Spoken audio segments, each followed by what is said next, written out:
Tautvydai, visų pirma su pergalė ir kokios tavo mintys apie šias rungtynes? Ačiū visų pirma, o mintys tai ką, geriausias išėjom į kitą etapą. Aišku, ties tuo dar čia mūsų tie tikslai nesibaigia, tai trečiadienį jau laukia kitos rungtynės, kita serija ir dabar visos mintys sena. Tokia sunki serija gavosi, visų 3 rungtynių prireikė. Kai manai, dabar kitose rungtynėse tų jėgelių nepritruks, nes Žalgiris kaip ir ilsėjosi šiuo metu? Nemanau, kad pritruks. Tikiuosi bent jau, kad nepritruks. O kad reikėjo 3 rungtynių, tai tikriausiai patys esam kalti, kad dasileidom Ryto komandą iki 3 rungtynių. Klaida buvo padaryta, skaičiau, šeštadienio rungtynėse su nusiteikimu. Bet visą laimę, kad ištaisėm tas klaidas ir čia jau buvom labiau nusiteikę, bet aišku, jau Ryto jaunimas buvo pagavę tą bangą, kad gali žaisti ir buvo iš tiesų sunku su jais žaisti. Kaip galvoji, ką jie darė tokio, kad išmušė tą jūsų komandą iš Vėžių ir privertė vargti visose rungtynėse realiai, net ir tose pirmose, kur buvo plus 14, ten nieko taip jau ramaus nebuvo realiai iki rungtynių pabaigos?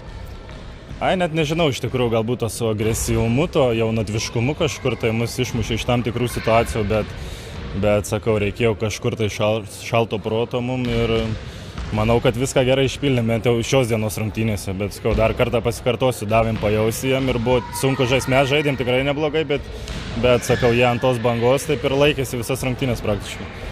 Ir ketvirtajame kėlinyje turbūt pirmą kartą šios serijos metu ir pirmą kartą apskritai šiame sezone, kuomet sirgaliai ne tik dūdom jūs palaikė, bet ir skanduotėm prisidėjo, tai kaip galvoji, gal ir tai šiek tiek padėjo perlaužtas rungtynės?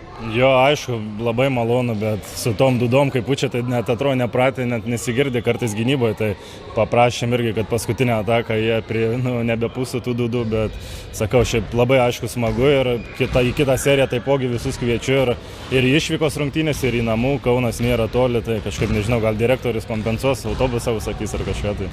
Nes žmonių tikrai daugėja, ypač ant atkrintamųjų rungtynių. Ir dabar laukia Kauno Žalgiris, su jais jau esate žaidę šiame sezone ne kartą, buvo ir pergalių, buvo ir nesėkmingų rungtynių. Tai kokia tai komanda ir kaip galvoji, kokios jų tos stipriosios savybės yra? Tai panaši kaip ir Ryto, aš manau, tik tai tiek, kad gal jie dar yra talentingesni, šiek tiek aukštesni, stipresni. Ir manau, bus kova panaši, irgi taip pat agresyviai jie mus stengsis išmušti iš tų situacijų ir reikės reaguoti į tai. Ir nežinau, manau, kad viskas turėtų būti gerai, jeigu mes, sakau, neduosim stumdomi ir atstovėsim, atlaikysim tą jų kontaktą.